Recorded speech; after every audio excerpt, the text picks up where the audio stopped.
Hello and welcome everybody. This is Adam from Miller's Custom Guitars and the N+1 podcast. I'm so excited to be here today. This is the show where we obsess about obsession, and I bring guests on and we just talk about whatever thing that they're interested in.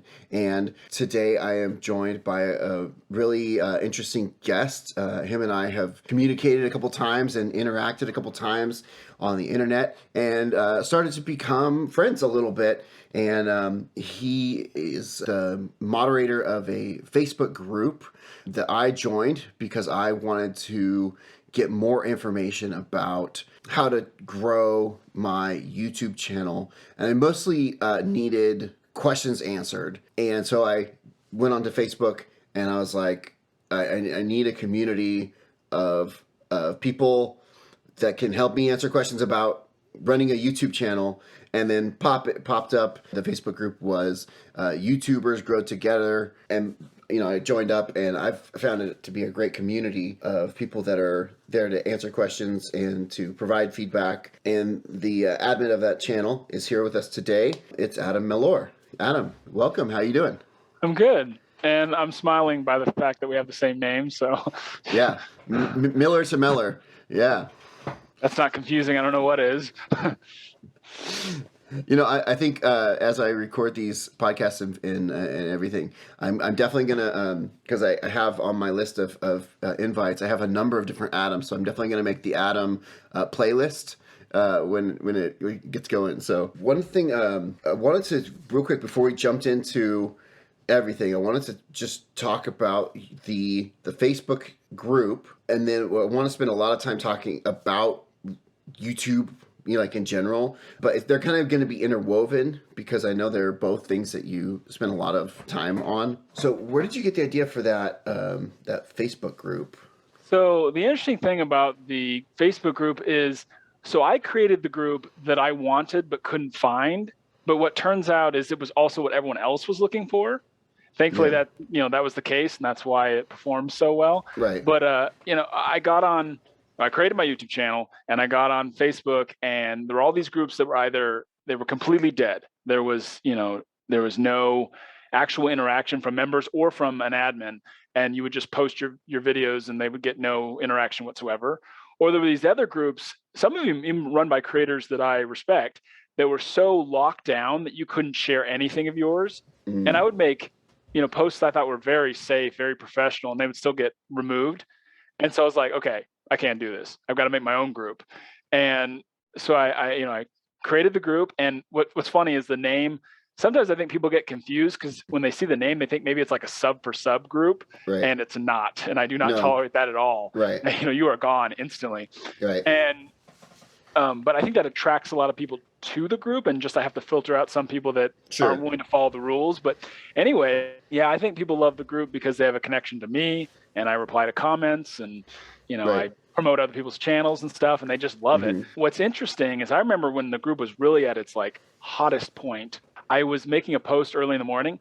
As soon as I posted it, I usually like to put a comment underneath my posts. Usually it's part of that post, and because my comment will be at the top. And I was literally in the process of typing a comment, and I could see that icon on Facebook where you could see somebody else's typing. Yeah. I'm like, this is insane. I posted this literally seconds ago and somebody's already seeing it. Yeah, that's cool. And what I didn't really know about social media is if you connect a lot with people on a regular basis where they usually, interact with your stuff, that platform presents that stuff to them first. And so I guess because I interact with members, my stuff gets put at the top of their feeds, or it's one of the first things they see. And so that's one of the reasons the group has also grown really fast is I think it probably ranks and just pops up for people a lot, whereas other groups just don't because there's no interaction. Mm-hmm. And it's been cool to watch it grow, and I love helping people. Yeah, the thing that I really enjoy about the Facebook group is that it's just so helpful. First of all, you're active. You're about, I don't know, what is it, 2 or 3 times a week. You're popping up questions, like, hey, what do you guys think about this? How do you guys address this? And sometimes they're hypothetical. What's the kind of question you ask? Would you rather have a bunch of subs or a bunch of viewers, or... You're thinking of watch time. Yeah, watch time. Yeah. Right. And you kind of post these questions that spark debate, which is great for your, for the analytics of your group or whatever that, if people are, interacting. But the thing that I also really love is that, and I feel like that group works best for the people that get it. Some people sometimes will just share a video to try to get some clicks, but I feel like that's really rare in that group. And those people don't really last long in that group, and the people that are really there are really trying to be helpful, and are interacting and building a community. And I've gotten some good advice. I've met some cool people in there, and yeah, I think it's been a pretty cool thing you've built there. So that's pretty awesome. So I also wanted to, and we're gonna interweave, like I said, we're gonna interweave that into kind of both discussions. But let's talk also about YouTube, because you also have a YouTube channel that is pretty cool, and kind of like YouTube Grow Together, the Facebook group, which is all about helping YouTubers become better YouTubers. That's also kind of what your YouTube channel is about, right? Well, yeah, I can tell you the origin story of the YouTube channel if you'd like. Yeah, well, what I wanted to say was, when did you first get into YouTube and making videos? What was like your gateway drug to get into it? Why do you love it so much, and what do you love about it? Well, so right before the pandemic hit, I had already for about 2 years started thinking about starting a channel. And at that time, my wife decided she wanted to go to nursing school. And since she was doing that, I didn't have as much time with her. She was busy. And, I was just taking care of my kid, and I kind of needed like a positive distraction. And that was the push I needed to actually start the channel. And it was so funny because I started making videos and I fell into this YouTube stuff because that's what I was learning. And I've discovered as I've gotten older, I have to explain things. That's how I learn. And so I was just really what I was doing was I would learn something and then I would share it. And I thought I was just being nice. And people were like, "How dare you talk about this? You don't have another channel with 100,000 subscribers," And so it was a little rough, but it helped me learn. And it was just kind of something I fell into. That is really interesting. So some people like learn by like doing. I'm a very like learn by doing person. Some people like learn by reading, or whatever, and you're a learn by explaining. Let's get into these. I have these scripted questions that I'm very proud of. I wrote them on 3x5 cards. Look how professional I am, Adam. Oh no, I dropped them all on the floor. They're going to be out of order. Oh, no, that's awesome. I love it. Oh no. I'm making the whole podcast right now. Oh God. Well, that one's the last question, so I at least know that one. What are some of the biggest conceptions that people have about YouTube that you've discovered? Well, when it comes to misconceptions, I think one of the first ones is people get on the platform and think they're going to grow quickly, like they're going to get a lot of subscribers. It is the toughest platform to grow on. It's ridiculous, honestly. And so they get frustrated and they'll come to my group and go to all the groups and they'll just dump their videos thinking they're going to get views, and they don't realize that like when people click on their videos in that context, it kills the retention, which is just terrible for your performance. Mm-hmm. It's been interesting experimenting with other platforms. I think really YouTube is the only one where how long people watch really matters. On other platforms, it doesn't seem to as much. Yeah, people think they're going to grow quick. They think people are going to watch even when they make really poorly made videos, and it's just not the way it is. And so they get frustrated. And I see a lot of people disappear from the YouTube sphere. Like the turnaround on my group is pretty high because people just stop making videos. Yeah, people think they're going to grow quick because we see it, right? We'll see someone that has, 3 videos. It's like their 3rd or 4th video. And you look and like, man, this person, all their videos are getting 50,000 views, 100,000 views. We see those outliers. In reality, what we're not seeing is all the other things, these videos are professionally edited somehow. Either that person has a video editing background or is getting them professionally edited. They're doing all the things right that everyone else is like, banging their heads against the wall trying to learn and not learning. The content has to be solid. All that other stuff has to be working, has to be content people want to see, which a lot of us aren't making. We see those channels that, hey, just 2 videos, 3 videos, 5 videos, 10 videos, and they're all getting 20, 25, 50, 100,000 views, and people go, oh yeah, I could do that. Well, don't you think it's something like that? Yeah, there's a lot that people don't see. Like a lot of people don't think about the fact that if your video doesn't already have about 1,000 views, a lot of people won't click on the video. So it's like, Definitely. in a bigger channel, even if a lot of the subscribers aren't active, they might still get 1,000 views, and that starts the process of getting views. It's like you kind of need numbers to get numbers, Sure. and a lot of people don't realize that some people pay a lot of money to have their videos promoted. So that might be why a video has tons of Hmm. views. You can't see that necessarily, you know. Right. Yeah. Let's talk about challenges. What is the most difficult part of doing YouTube for you? What like drives you crazy? What are some of the biggest challenges that you've had while pursuing this passion? For me, I'm not a people person naturally. That was actually one of the reasons I wanted to do this. I knew I'd learn to be a better communicator, and so sometimes I'll have like kind of bad run-ins with a subscriber or something, and I try to handle this best I can. But I realize it's evidence of the fact that I wish I was better with people, and so I think YouTube is a great opportunity to learn and to learn to be a better communicator, but it it's just hard because it's a platform to connect with people, and if you're not naturally good at that, it can be a little challenging. So that's what I find is the hardest part for me. The Yeah. other thing would be editing. It consumes a lot of time. If you want to make a change in a video every 3 seconds for retention purposes, I mean, I can edit like 1 minute of footage for like 1 to 2 hours. Like if you're doing really good editing, it consumes a tremendous amount of your time. Yeah, that is true. That's something that I get a lot of enjoyment out of the editing process, but that doesn't mean that it's not also tedious. I make videos because I like sharing my knowledge. I want to share. I want to make educational content, and all that stuff. But I also do it because making videos for me is fun, and video. Literally every time I make a video, I'm learning new stuff. I'm trying new stuff in my videos. It's like if you watch my videos, my last 2 videos, there's stuff video techniques that you won't see from 4 videos ago, from 5, from 10 videos ago, all that stuff. And so I get a lot of fulfillment and I get a lot of fun from that. But it doesn't mean that it's not long and laborious and tedious, especially for me, who I make long videos. I know you've seen some of them. I mean, my videos are like, 25, 35, 45 minutes long sometimes. And it's like, you have to do a bunch of passes on those. And it's, yeah, for making YouTube videos. And you can also, for the Facebook group, what about this whole thing gives you the most fulfillment or joy? Why do you do this whole thing? What fills your bucket? Well, on one side, for me, I'm all about progress and growth. I love to see it in myself, but even more, I like to see it in other people. Like I just love helping somebody and then seeing the result.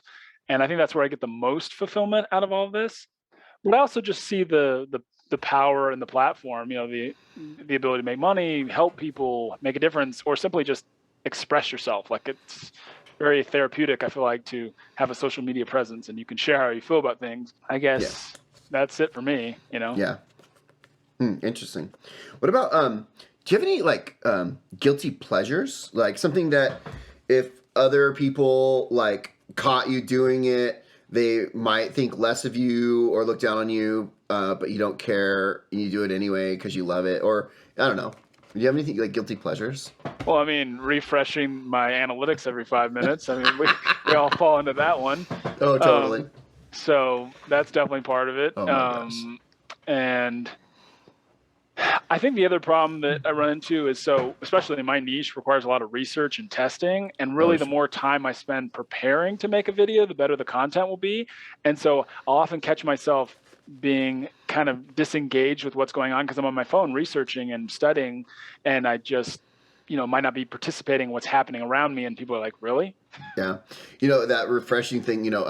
I shared on the Facebook group that my daughter has a little YouTube channel and she makes these animated videos and she's been doing it since February, and she works super hard on them. You know, it's not my thing. You know, I'm not into them.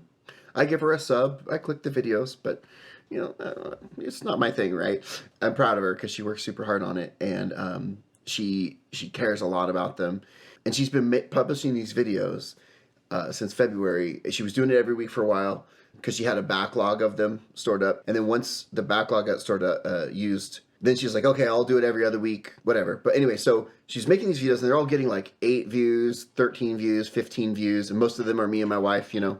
And then a couple weeks ago, one of the views hit the algorithm where it hit the people like her that were watching these kind of videos that she's making. And like the next day, I'm like, Elena, your video has 400 views. And she's like, what? And the next day it was like 1,200 views. And the next day it was like 4,000 views. And it's sitting at like 40,000 views right now. And so that's when you're talking about clicking the refresh rate, and she kind of didn't care, and I'm sitting there going refresh, refresh, refresh, refresh, refresh, refresh, you know, and she, you know, tons of comments. People are, you know, flipping out about her video and loving it, and you know, only a couple, you know, not super nice comments. Most everybody was just like, when's the next one? When's the, you know, anyway. So yeah, I'm totally with you on that guilty pleasure there. For me, it's checking the views and mostly just depression. This episode of the N+1 podcast has been brought to you by the N+1 podcast. Yes, another ad by me. If you are new to the podcast, well, that's not a surprise because we are a new podcast. We are just trying to get on our feet, get launched.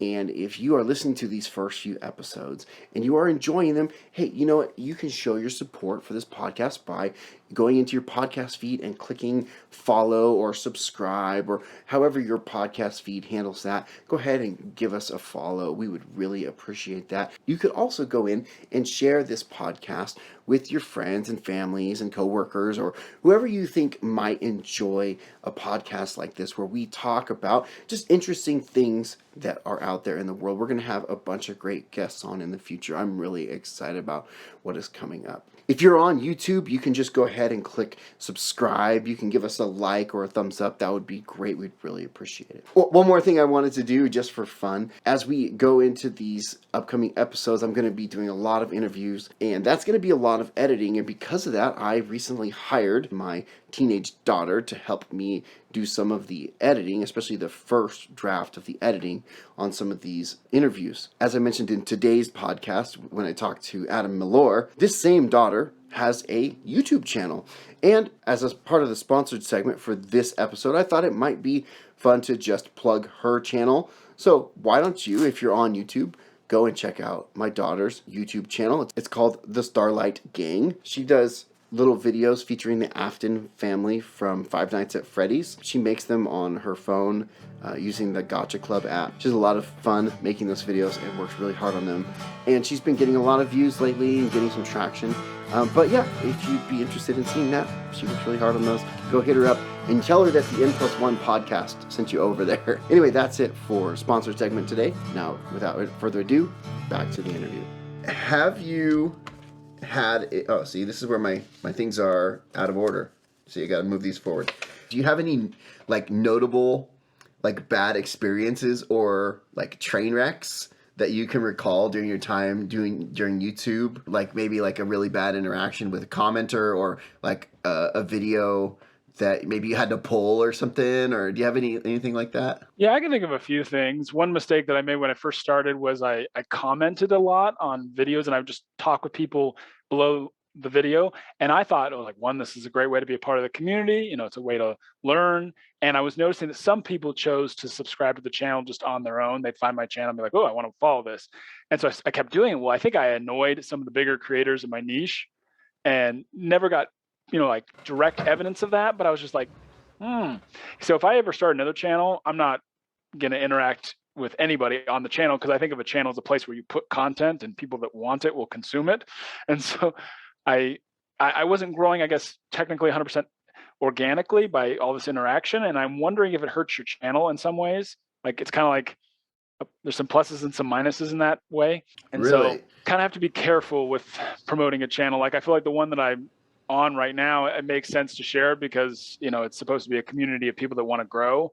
If I ever start another channel, which I'm considering doing, it'll probably be totally off the grid. I won't tell anybody about it and let it grow completely organically. And in that case, it'll probably perform better, but we'll find out.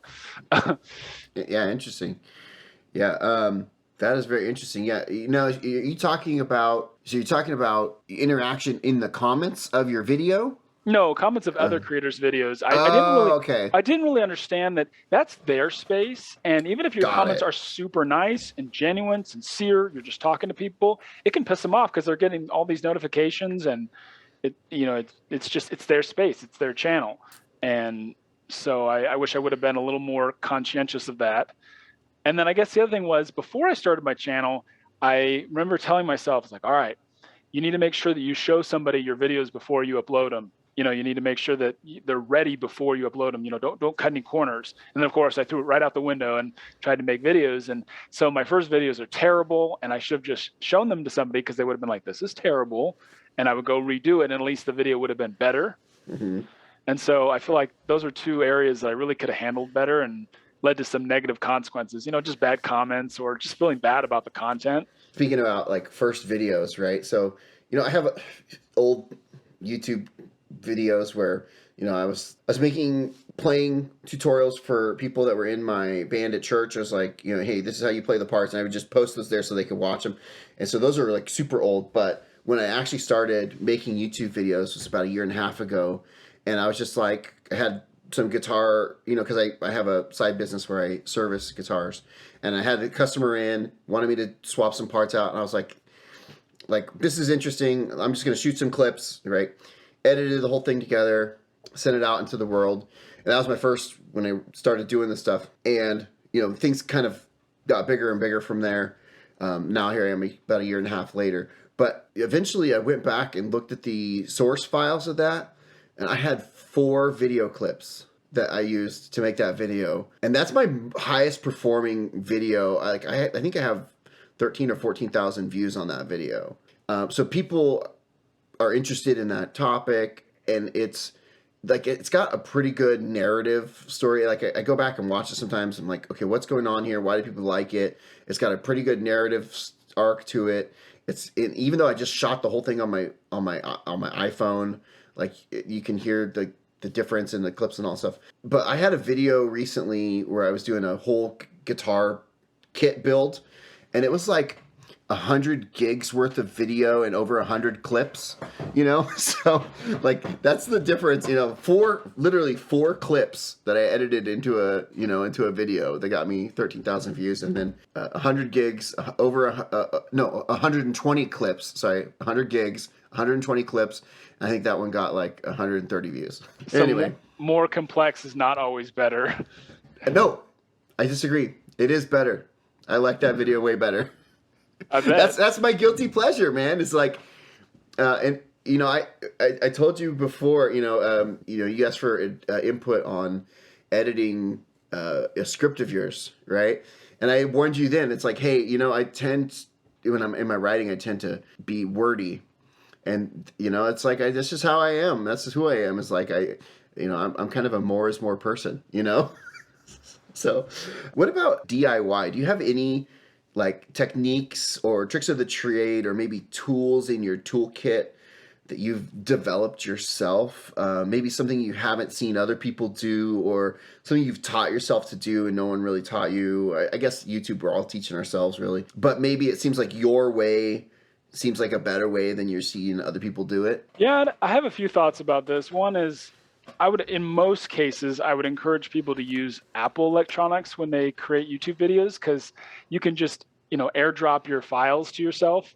And if you use like an iPhone, you can change the settings and shoot 4K video. And I started with a Canon M50 and ran into so many problems.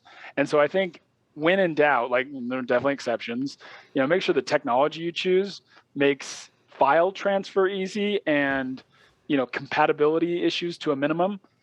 So that was one of the first things I thought of with this. And the other thing is I have a program called Time Bolts that actually can edit your videos for you. It cuts out all the empty space. And I think there's tools like that that people usually aren't aware of or just don't use that can save you a ton of time. And so, you just click go and it finds all the problems, and you have to change one or two of them sometimes, but it does a lot of the work for you. Oh, that's really interesting. What's that called? So it's called Time Bolts or Time Bolt. There's other programs that do this, like Recut does this, and you can also do it in Filmora X with an add-on.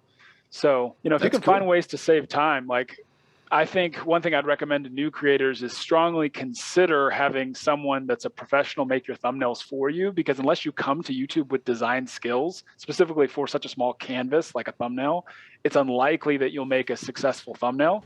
Right. And so people will release videos with no thumbnails or terrible thumbnails, not getting any views, and it's just sad, because they'll say they'll dump $20 a month on some subscription like TubeBuddy or vidIQ or Morning Fame for keyword research, and they don't even know how to use the tool. So not only are not benefiting from it, but they also could be paying for these awesome thumbnails that would be getting them more views. And so, yeah. So what has been your best experience while doing this whole thing? Like, what's been your shining moment? Like, what do you look back with most fondness to this whole journey?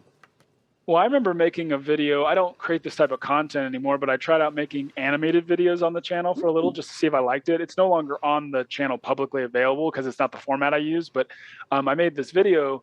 It was talking about the creator Brian G. Johnson, and he chose to share the video on his community timeline. And so I just got on the app, and all of a sudden had 100 new subscribers and 1,000 views, and the video was blowing up. And that was a really cool experience to have worked so hard on something and then have him appreciate it and share it. Wow, that's cool. Before we move towards the end, I wanted to talk about, you recently had a video that kind of blew up, right? A short, right? You want to talk about that a little bit? Sure. I was thinking a lot about it, and I looked at the analytics today. My thought for one of the reasons it might have done well is... Before we go to that, why don't you describe it? Because what was the short about? Well, it was just basically the idea that I think most creators, when they release videos, feel like they're just going down the drain. I mean, in the short, I'm basically just shredding CDs, and that's kind of how I think a lot of new creators feel. It's like they pour out their heart into a video, and then it goes in the shredder, and they get 50 views. So you actually filmed yourself doing that? That was actually your footage? Well, actually, I had a friend film me while I was dropping the CDs. I was shredding them at work, and I'm like, wait a minute. I think this embodies exactly how I feel all the time as a creator. And I was like, can you make a video of this? I could have swore that was stock footage, man. That's hilarious. Okay. That's funny because the footage was kind of grainy a little bit. Yeah. See, this person, wonderful as they are, they made a video, and the settings on their iPhone are, I would argue, not correct, and that's why the footage is less clear. But I was still super grateful. Yeah, because that video's kind of blown up a little bit, and last I checked, it was at 4,000 views. Why do you think that video's hit? Well, I mean, my first thought was just, and I want to test this more, but I think content ultimately really performs if you can connect with how a large group of people feel. Like if they watch this and they're like, this embodies exactly how I feel, then something they do tells the algorithm, this is how we feel, we relate to this, we connect with this, and then it gets pushed out. Another thought I had was I asked people to share at the end of the short, not to like or subscribe or whatever, which arguably is technically wrong. Usually you want to ask people to subscribe specifically with shorts, but I was like, you know what? Shares are what really gets you reach. I don't know if anybody shared it because the platform doesn't really tell you, but that could have been the reason. So the video is you taking CDs, dumping them into a shredder, and it says, this is what life as making YouTube videos is like, dumping CDs into the shredder, and it just says, share if you agree, right? So this is why I think it blew up like that. So first of all, because of the graininess of the footage, right, it brings in its CDs, right? Who uses CDs anymore? Right? And so first of all, it immediately evokes like this sense of nostalgia, right? To me, okay? Oh, there's a nostalgic thing going on. What's happening? And there's also like a question, like a little sense of like a little bit of confusion, like what's happening, what's going on, and it brings that question, right? And you even say this is what making YouTube videos is like, but there's that little bit of disconnect because we don't make YouTube videos on compact discs, right? So there's a picture, it has the graininess which makes the nostalgia, but there's also this like disconnect from our brains. So, but it's making people pause and think, and then as they're pausing and thinking, their brains can make the connection. Or at least this is what happened with me. My brain made the connection, going, "Oh, I get it," right? And the other thing about it is, it's not a perfect loop, but it loops, right? And so for me, I sat there. I probably watched it 3 times, and so that's to me why I think it hit so good. And the shorts perform really well, and it's easy for them to go out and get lots of views. So I don't know. That's why I think my opinion on why I think it hit so good. Yeah, that's a good one. So Well, what I think is interesting, and it's cool hearing about it from a viewer, but first of all, I thought it was interesting. The video doesn't have hardly any comments. I didn't really see my subscribers interacting with it. If they did, they didn't acknowledge it by like commenting. And actually, if you look at the retention now, it has 4,000 views, but it's basically like just sliding down as though like it's not a good video. But maybe it was the behavior of it must have been the behavior of the very first viewers that triggered it, because it hit the shelf instantly. Like I literally just watched it go whoop. Like there was no waiting. Usually you wait even a couple days before shorts hit the shelf. And I was like, wow. I don't know. I have a question. You mentioned that in our text message the other day. What do you mean by hit the shelf? Is that a like industry term? I've never heard that before. So when you release a short, if it doesn't hit the shelf, it'll just kind of perform like a regular video. You'll get, some search traffic, some browse channel pages, like your subscribers will see it through notifications. That's fine. You'll get views. But when it hits the actual shorts shelf on the app where you can watch short after short after short, that's how you actually get views on shorts. And when they hit the shelf, they usually get a little icon in the corner of the actual video. You can see that. And, that's why you'll have some shorts that have like 60 views and some that have 4,000 views like this one. Really to get views on shorts, it needs to hit the shelf. But what was so strange was how quickly it hit the shelf. And if only I could know why, because if it was like people shared the video at the beginning, that's why it hit the shelf or something. Yeah. Then I'd be like, okay, well I got to make content that way, but they don't tell you because then you'd hack the shelf. Yeah. Well, I think that's the whole thing about being a YouTuber. If we could only figure out anything about YouTube, then we could do anything on YouTube. Okay, so let's kind of wrap up here. What is for you N+1? What is next? What are you working on? What are you trying to improve upon yourself? What are you working towards? What's next for Adam Mellor? Well, I've already started researching another niche on YouTube, and my plan is to spend a lot more time than I did before, being very careful to find exactly what I want to create and what people are also looking for. Okay. And then to continue to create content on this channel that I primarily use, but to have now something to talk about because I have this other channel that nobody knows about, the secret channel. And I have a feeling that starting that channel with what I know now and not making all those mistakes, it'll probably totally take off. And there'll be this point in the future where I'll acknowledge the channel and it'll be like, look, now you can listen to me here on the YouTube channel because this channel has 100K subscribers. Sure. If you get what I'm saying, I think it'll help a lot and make the enjoyment on my YouTube Tips channel a lot greater. And I'm just looking forward to that experience in the future.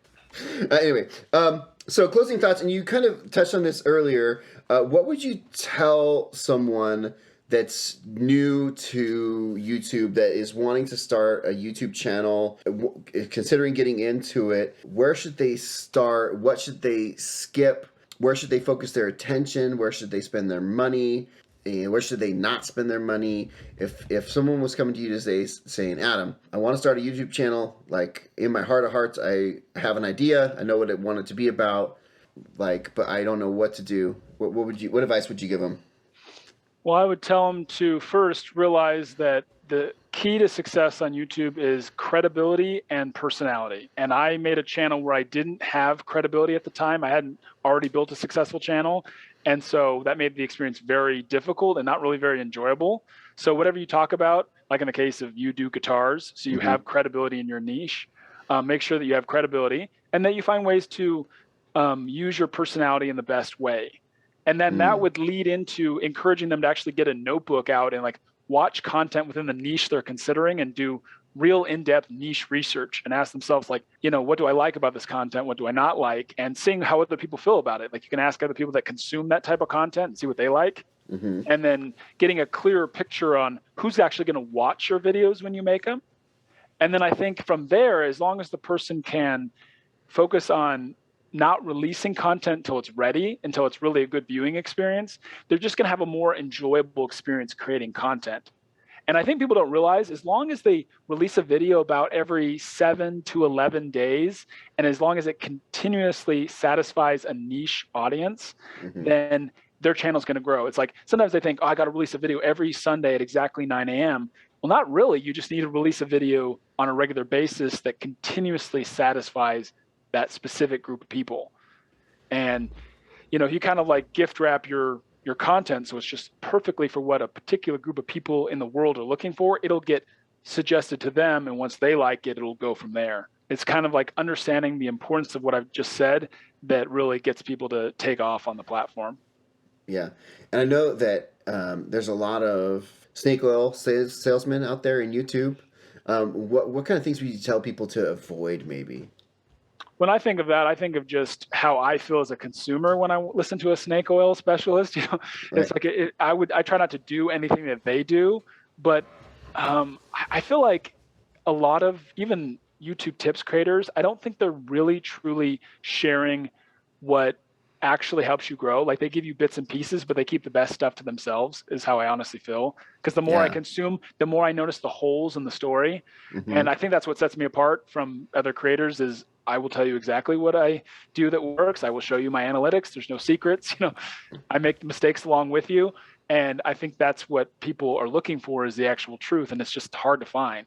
So, Mm-hmm. Since I started making videos, especially since I started learning more about editing and color grading and all that stuff, it's like I'm definitely watching videos differently. It's like I'm not just watching to be entertained. I'm like watching for the edits. I'm watching for the color grading. Like I don't know, do you color grade your videos? no, I don't. And one of the reasons is actually because I don't really understand how to do it very well. Like I'm starting to learn it. Mm-hmm. But I was going to say, I think we start to forget as creators that now that we're learning how to do all this stuff like editing, color grading, Mm-hmm. all that jazz, we notice it. And so we're no longer a really good judge of our own content because we're not Right. the regular viewer, the person that doesn't do YouTube. Like I remember I was making a video and it was with somebody else. I was interviewing them, and well, kind of. It was it was a sensitive interview, and it was going to be an important video. And this other person in the house just they don't make content. They don't think about what they're doing. They're like making a burrito in the back while the video is being filmed, and you can hear it. And I would never have done that. Being a creator, I would know that when someone is making a video, you go away. You are quiet. Mm-hmm. You don't interfere. But this person, they don't create content, so they didn't know. And it's like we just forget as creators that we're biased now. We notice those things, those editing issues and stuff. Yeah. And so we need feedback from people that don't create content and can just be a Right. viewer. Yeah, well, this is awesome. Well, thank you so much for your time. I've had a really good time talking to you and getting to know you a little bit better. You are expecting a child like any second, so congratulations on that. I hope you and your wife have a great time getting to meet your new son. And so have a great time with that. Enjoy your sleep now while you can, if you are getting any anyway. Where can people connect with you? Where can people find you? This is the time to plug your channel and your Facebook group or anywhere else. I don't know if you want people give people your cell phone number. That's fine. Well, thankfully, all of my social media is based off my name. So if you type Adam Mellor into a platform, you will likely find me. In some cases, it's Adam Mellor 9. Mm.